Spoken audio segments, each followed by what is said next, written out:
Hi, praise the Lord everyone. मैं हूं pastor अभिनव और मैं स्वागत करता हूं बाइबल स्टडी क्लास नंबर 6 में। और हम धीरे धीरे वचन की गहराई को समझते चले आ रहे हैं। और अब तक हमने क्या क्या पढ़ा है, चलिए देखते हैं।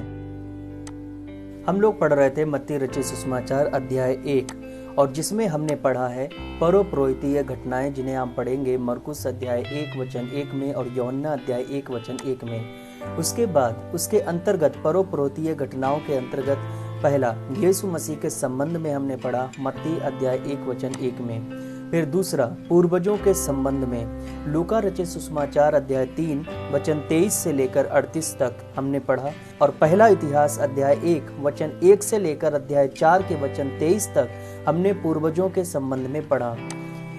अब इसके अंतर्गत हमने क्या क्या पढ़ा पूर्वजों के संबंध में? अयाजकीय पीढ़ियां, जिसे हम पढ़ेंगे मत्ती अध्याय 1 वचन 2 से 5 तक। और दूसरे नंबर पर पढ़ा 14 राजकीय पीढ़ियां, जिन्हें हमने पढ़ा मत्ती अध्याय 1 वचन 6 से लेकर 11 में। और 14 फिर अयाजकीय पीढ़ियां हमने पढ़ा अध्याय 1 वचन 12 से लेकर 16 में। उसके बाद हमने पढ़ा यहूदी पूर्वजों का जोड़ अब्राहम से यीशु मसीह तक का अध्याय 1 वचन 17 में। सारा जोड़ हमने पढ़ लिया।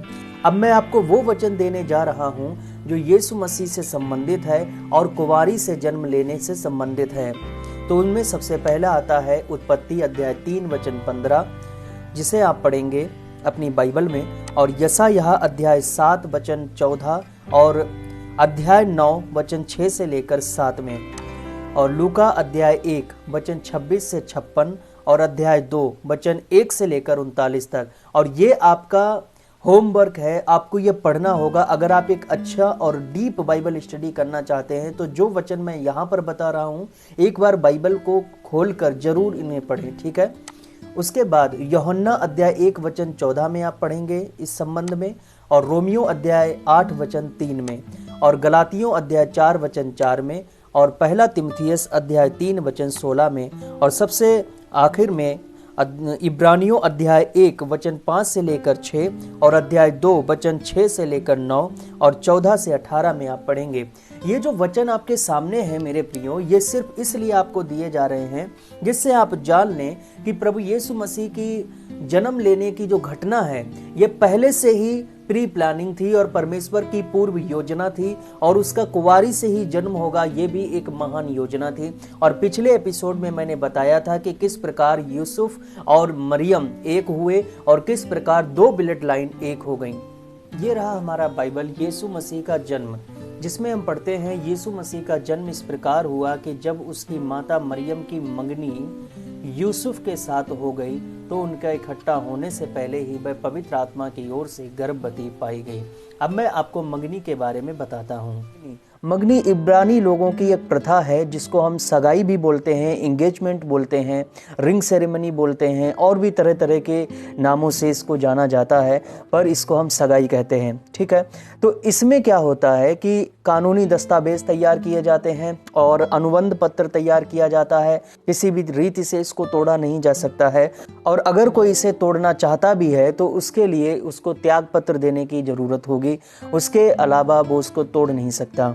इसमें कानूनी दस्तावेज तैयार किए जाते हैं, अनुबंध पत्र तैयार किए जाते हैं, और अनुबंध पत्र पर सिग्नेचर होते हैं, साइन होते हैं, हस्ताक्षर होते हैं। और अनुबंध पत्र पर हस्ताक्षर करके विवाह का समय तय किया जाता था।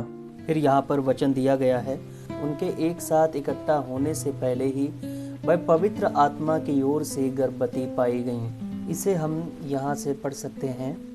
लूका अध्याय 1 वचन 35 में आप पढ़ेंगे। और यूहन्ना, ये अपनी बाइबल में आप पढ़ेंगे, ठीक है। और तीसरा है फिलिपियों अध्याय 2 और चौथा है इब्रानियों अध्याय 2। इस क्लास के आगे बढ़ने से पहले आपको ये जरूर पढ़ लेना है, वरना आपको कुछ भी समझ में नहीं आएगा। और इसके बारे में इब्रानियों 2 और फिलिपियों 2 में बहुत अच्छे से दिया गया है। और वचन 19वां कहता है, अतः उसके पति यूसुफ जो धर्मी था। मेरे प्रियो, धर्मी का मतलब होता है, एक यूनानी वर्ड है यूनानी भाषा में, जिसको बोलते हैं डिकायोश। इसको हम इंग्लिश में लिखेंगे इस तरह से, डिकायोस। मैं यहाँ भी लिख देता हूँ। ये जो डिकायोस होता है ना, इसका मतलब होता है धर्मी, ठीक है। और धर्मी के बारे में आप पढ़ेंगे मत्ती अध्याय 13 वचन 49 में, और इसी वर्ड का प्रयोग हुआ है मत्ती अध्याय 13 वचन 49 में। और डिकायोस यहाँ यानी इसका मतलब क्या हुआ, दी होली मैन, एक बहुत पवित्र व्यक्ति या स्त्री जो भी होता है, इसके लिए ये प्रयोग होता है। होली मैन एंड वुमेन, इन दोनों के लिए इस्तेमाल होता है, स्त्री और पुरुष के लिए जो पवित्र होते हैं उनके लिए डिकायोस ही इस्तेमाल होता है, ठीक है। आत्मिक नियमों और दैवीय, यानी इसको हम बोलते हैं डिवाइन, ठीक है। डिवाइन नियमों या लॉ, कानून ना, लॉ का पालन करने वाला। और धर्मी क्या होता है, गुड़ी होता है और परमेश्वर की आज्ञाओं को संभाल कर रखने वाला। और इंग्लिश का एक वर्ड आता है जिसको बोलते हैं, हम सभी जानते हैं इस वर्ड को, इनोसेंट, यानी बिल्कुल मतलब कोई उसमें गलती नहीं है। यहाँ पर देखते हैं फॉल्टलेस और गिल्टलेस, मतलब किसी भी प्रकार से कोई भी उसमें दोष नहीं है, कोई भी फॉल्ट नहीं है। और सबसे बड़ी बात कि वे परमेश्वर द्वारा स्वीकार्य होते हैं। फिर यहाँ पर आते हैं, अगला वचन यहाँ पे क्या लिखा है, और उसे बदनाम नहीं करना चाहता था। बदनाम करना, इसका मतलब है सार्वजनिक रूप से बदनाम करना। और इस बदनामी के बाद आपको पता है एक ही दंड है, वो है मृत्यु दंड, जो कि मदर मैरी को मिलता।